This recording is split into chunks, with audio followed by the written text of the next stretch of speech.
Hello मेरे दोस्तों, कैसे आप लोग। मेरी उम्मीद और मेरा विश्वास आपके साथ है सब कुछ अच्छा और बेहतर होगा। मेरा नाम है Ravi Kumar. Welcome to accurate info by Ravi. पहले तो मैं आपको बहुत शुक्रिया कहना चाहता हूं कि आपने मेरी वीडियो को इतना प्यार दिया, आप मेरी वीडियो को इतना महत्व देते हैं, इंपॉर्टेंस देते हो। इस चैनल पर मोस्टली वीडियोज़ आती रहती है यंगस्टर्स के ऊपर। जो मेरी एज क्राइटेरिया है, जो मेरे व्यूवर्स का, वो 18 साल से 45 साल तक का है, क्योंकि मेरा जो मोटिव है वो है विदेशों में लोगों को जॉब सेटल हो सके, अच्छी एजुकेशन मिल सके। अगर इंडिया से ग्रेजुएट है तो अच्छी अपॉर्चुनिटी उन्हें मिल सके। सो इस चैनल पे इस तरह की वीडियो आती रहती है, मोटिवेशनल वीडियोस आती रहती है। अभी इंडिया में जो कुछ ऐसे इशू आ रहे हैं, क्योंकि मैं इंडिया से बिलोंग करता हूँ और मैं ये चाहता हूँ कि इंडिया से जो अनएम्प्लॉयमेंट है वो कैसे कम करा जाए। मेरी हमेशा यही कोशिश रहती है। हर स्टूडेंट को एक ऐसा रास्ता दिखाने की ज़रूरत होती है कि वो आगे जाके अपना सफल जीवन व्यतीत कर सके, क्योंकि एक ग्रेजुएट के ऊपर इतनी सारी बर्डन अपॉर्चुनिटीज़ भी होती है, लेकिन फैमिली की इतनी सारी उसको मुसीबतों का सामना जिसे बोलते हैं, उसका अपने जीवन का लक्ष्य होता है। और जो अगर स्टूडेंट को नहीं मिले तो वो अपना मेंटली जो है वो डिस्टर्ब हो जाता है और अपनी लाइफ में कुछ भी नहीं कर पाता। तो मेरा जो मोटो रहता है वीडियो बनाने का, उसका मतलब यही रहता है कि हर स्टूडेंट जो मेरे इंडिया से ग्रेजुएट हो रहे हैं या फ्यूचर में कुछ करना चाहते हैं, फिर चाहे बिजनेस हो, चाहे कोई भी ऐसी जॉब हो, ऑनलाइन बिजनेसेस हो, ऑनलाइन एंटरप्रेन्योर हो, या कुछ विदेश में सेटल होना चाहते हैं, बिजनेस करना चाहते हैं, वो सब सक्सेस हो सके। सो मोटिवेशनल वीडियो उनके लिए जरूर। अब एक ऐसा इशू है, जैसे पिछले कुछ दिनों में इंडिया की तरफ से बहुत ही बुरी बुरी खबरें आ रही थी क्योंकि कोविड-19 के ऊपर। सो इस हिसाब से आज एक ऐसा टॉपिक है कि अनएम्प्लॉयमेंट बढ़ रहा है हमारे देश में, कैसे कितना है, मैं पूरा डिस्कस करूंगा।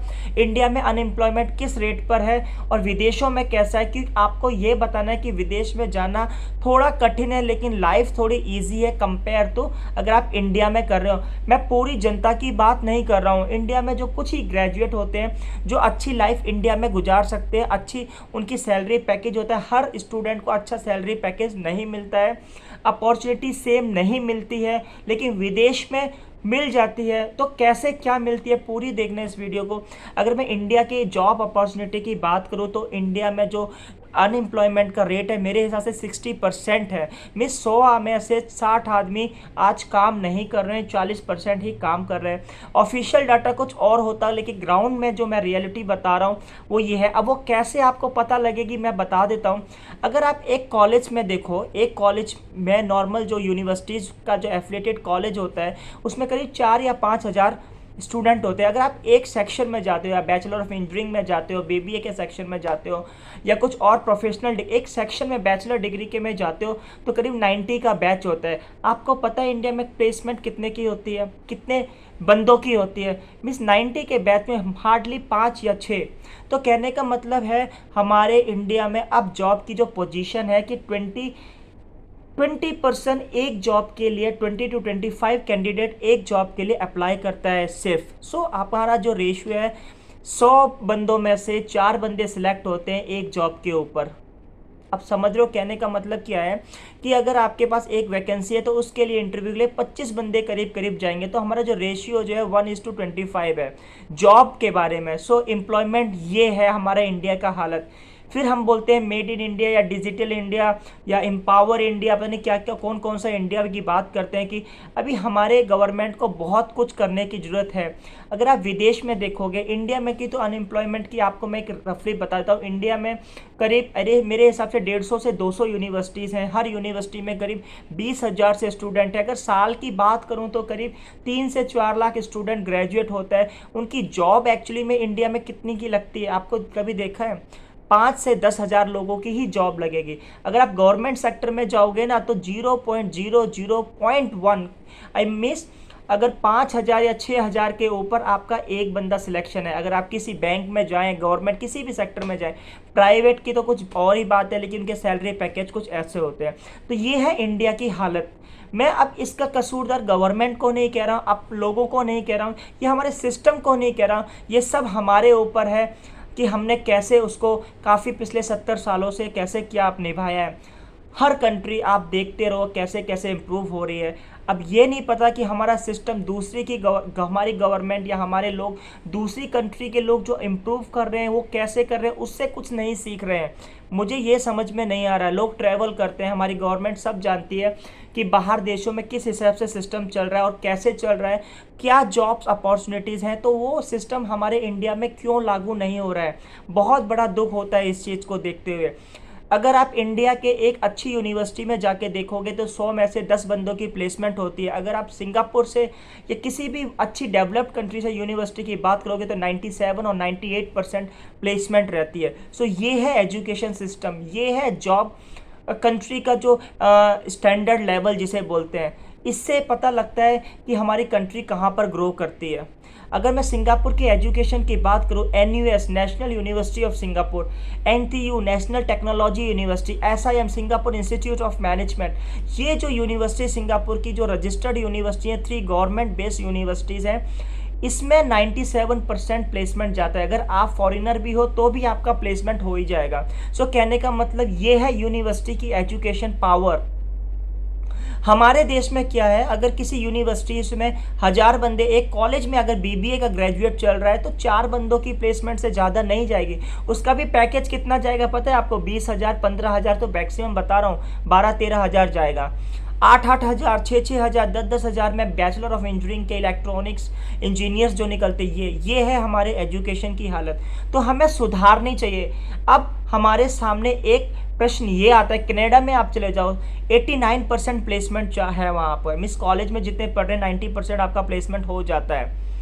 अगर 2-10% रह जाते हैं ना, वो भी कुछ ना कुछ जॉब कर लेते हैं, तो कुल मिला के जितने भी ग्रेजुएट है सभी को जॉब मिल जाती है। इंडिया में जाके देखो आप, 100 ग्रेजुएट है, 4 को जॉब मिलेगी, 96 क्या करेंगे? फिर वो कुछ और कोर्स करेंगे, कुछ PhD कर लेंगे, कुछ ये करेंगे, कुछ वे करो, वो कुछ नहीं हो रहा है तो अपना कुछ जब धंधा खरीदे, 5-10 साल ऐसे खराब हो जाएगा। ये है हमारा सिस्टम। मैं अपने सिस्टम को दोष नहीं दे रहा, अपने लोगों को दोष नहीं दे रहा हूँ। मैं ये कह रहा हूँ कि हमारे सिस्टम को हमें समझना है कि दूसरे देश में हो क्या रहा है, क्या क्या अच्छाई है, उनसे तो हम ले सकते हैं ना, और वो अपने देश में इम्प्लीमेंट कर सकते हैं। सो यही है एक बताने का मकसद।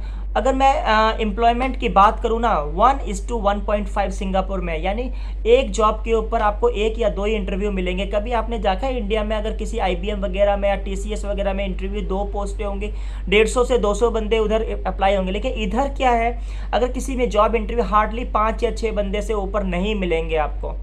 सो ये है एम्प्लॉयमेंट रेशियो। मैं आपको एक जागरूक होने की बात करूँ तो अगर आप इंडिया में पढ़ाई कर रहे हैं, आप ग्रेजुएट है, तो आप ज़्यादा से ज़्यादा कोशिश करो कि विदेश में कैसे जॉब मिल सकती है। और आगे वाली वीडियो में ऐसे बताऊंगा कि रीसेंट ग्रेजुएट्स कैसे जॉब ले सकते हैं। अगर आप ग्रेजुएशन हो चुकी है, आपके 5-6 साल गुजर चुके हैं, आपको जॉब नहीं मिल रही लेकिन काम करना है, मेरा मोटो है यार 40-50 हज़ार रुपये हर व्यक्ति एक कमाए इंडिया में रह के, चाहे वो इंडिया में रह के कमाए या विदेश में रह के कमाए, ताकि एक घर का एक सिस्टम अच्छा बन सके। यार इंडिया में आज 40-50 हज़ार रुपये लिविंग कॉस्ट है। अगर हम ये अचीव कर लेते हैं, हमारा फैमिली बहुत अच्छे से ग्रो करेगी, ना टेंशन ना कुछ। उस 40-50 हज़ार रुपये में आप इंश्योरेंस कवर कर सकते हो, मेडिकल्स बिल वगैरह सारा कुछ, अच्छी लाइफ व्यतीत कर सकते हो। यही एक मोटो था बताने का। ये वीडियो ज़्यादा से ज़्यादा शेयर कर देना। आगे वाली वीडियो में बताता हूँ कि किस तरह से विदेश जाया जाएगा, कौन कौन से तरीके से। अब विदेश जाना पहले की ज़माने की तरह बहुत आसान है, बट आपको पता होना चाहिए, कुछ आपने अपने अंदर भी जज्बा होना चाहिए विदेश जाने का। तो मैं आगे बताऊंगा कैसे क्या है, क्योंकि मेरे जो कमेंट्स आते हैं कि मेरी एज 35 है, 30 साल है, मैं ये ग्रेजुएट हूँ, ऐसा है, उनके कैसे कैसे। देखो ऐसा यार, हर जॉब के ऊपर आपका ऐसा कंपलसरी नहीं कि आपने अगर MBA कर लिया तो आपको MBA से रिलेटेड ही जॉब लेनी है, ऑफिस में ही लेनी है। अगर हार्ड वर्क मिलता है तो हार्ड वर्क भी लेने में कोई परेशानी है नहीं है। अगर अनएम्प्लॉयमेंट से तो ज़्यादा अच्छा है कि आपको कोई काम मिल जाए। यही एक मेरा मोटो है, क्योंकि हमारे देश में क्या होता है कि भाई अगर B.Ed कर ली तो उसको टीचर ही बनना है, टीचर के अलावा कुछ नहीं करेगा। ये है ग्रेजुएट हमारे स्टूडेंट की मेंटेलिटी इंडिया की। अगर मैं विदेश की बात करूँ, अगर आप, मैंने देखा यार इंजीनियर वाले कर देते हैं, वो कर रहे हैं होटल्स में जॉब कर रहे हैं। तो कुल मिला के ऐसा है कि पर्सपेक्टिव ये है कि यार हमारा करियर कहाँ जा सकता है। पढ़ाई तो एक जरिया होता है, एक डिग्री एक पेपर की तरह होता है ताकि हम उसे यूज़ कर सकें, लेकिन असली ज़िंदगी में हमें क्या क्या करना है वो हमारे को रियल ग्राउंड रियलिटीज़ में ही पता लगता है। सो कैसी लगी मेरी वीडियो? ये मेरा किसी को हर्ट करने का मतलब नहीं था कि इंडिया में क्या सिस्टम है, लेकिन यार मैं एक रियलिटी की बात कर रहा हूँ। मैं भी विदेश में इसी तरह से आया था क्योंकि मुझे भी इंडिया में जॉब का इतना अपॉर्चुनिटी नहीं थी। अगर एमबीए ग्रेजुएट को 5,000 रुपये की जॉब करेंगे तो वो कितना दुख होगा कि 40 लाख रुपए एमबीए लगा के उसको 5,000 रुपये की जॉब करनी पड़ी, वो नहीं करेगा। सो एक कहने का मतलब ये है कि हमारे इंडिया में अभी वो लेवल नहीं है कि उसकी रिस्पेक्ट नहीं है एजुकेशन की। अब पता नहीं वो एजुकेशन सिस्टम सही नहीं है, लेकिन इधर अगर विदेशों में ऐसा अगर आपके पास एमबीए है तो आपको कहेंगे यार यू हैव डन एमबीए। वो पॉलिटेक्निक के विदेशों में कनाडा, ऑस्ट्रेलिया, यूएस में पॉलिटेक्निक हो जाती है, उसको जॉब मिल जाती है। एमबीए बीबीए तो बहुत बड़ी बात है। इंडिया में क्या है, पीएचडी कर लेते हैं, पियोन के लिए अप्लाई कर रहे हैं। सो ये है एजुकेशन की वैल्यू हमारे इंडिया सिस्टम की। हमें बहुत सुधार करने की ज़रूरत है। मुझे इतना नॉलेज नहीं है कि कैसे सुधार होगा, लेकिन सुधार करने की ज़रूरत है हमारे देश को। और सुधार ऐसे होगा कि दूसरों को देख के हमें अपने ऊपर इम्प्लीमेंट करनी है वो चीज़ें, कि दूसरी यूनिवर्सिटीज़ क्या कर रही हैं, दूसरे देश क्या कर रहे हैं, उससे सीखो यार। सबसे बड़ा हमें सीखना है, हमें लाइफ में बहुत कुछ सीखना है। गलत आदतें हम बहुत जल्दी सीख जाते हैं, पॉलिटिक्स बहुत अच्छी कर लेते हैं, लेकिन अच्छी चीज़ें ज़िंदगी में कभी नहीं गुजार सकते। अभी कोविड के चक्कर में इतना सारा बेड़ा गर्क हो गया पूरे देश का।